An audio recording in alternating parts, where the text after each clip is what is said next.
Good morning, John Q. This is the United States of Amnesia, broadcasting today as every day from somewhere between memory and forgetfulness. Today's headline, The Handwriting on the Wall. Yesterday, we channeled Will Rogers from the Beyond to get his take on the cage fight on the White House lawn, and in the process had a few good laughs.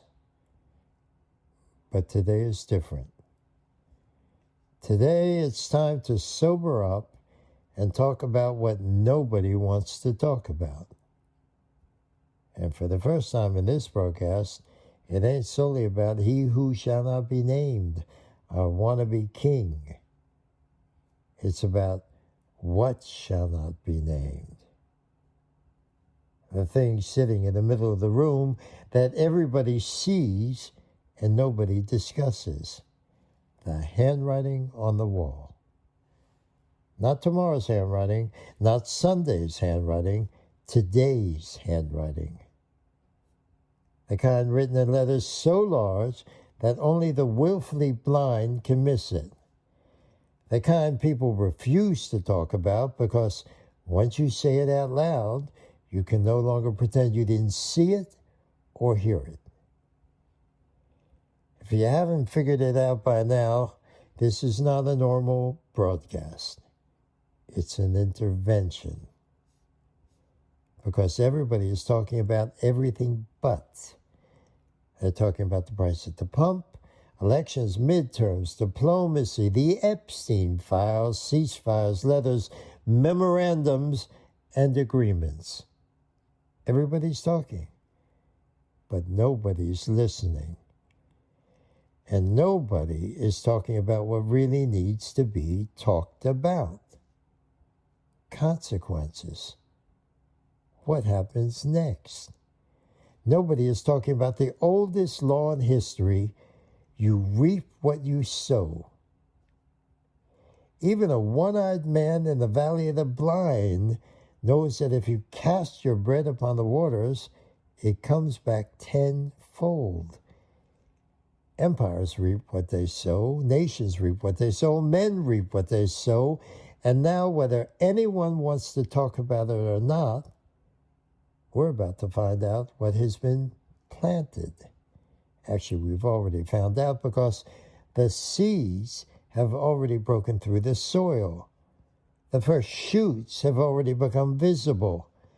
Pandora's box has been opened. And what came out is not what everybody thinks. It wasn't peace. It wasn't civility. It wasn't security. It wasn't diplomacy. And it wasn't a rose by any other fucking name. What came out of the box was a phoenix.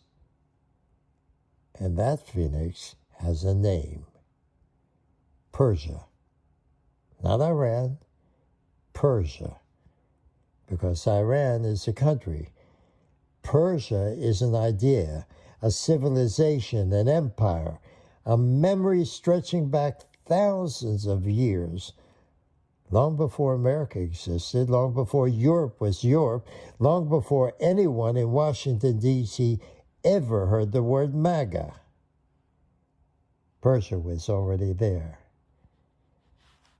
And now, whether or not people want to admit it, Persia has been handed exactly what every empire needs to rise from the ash heap of history.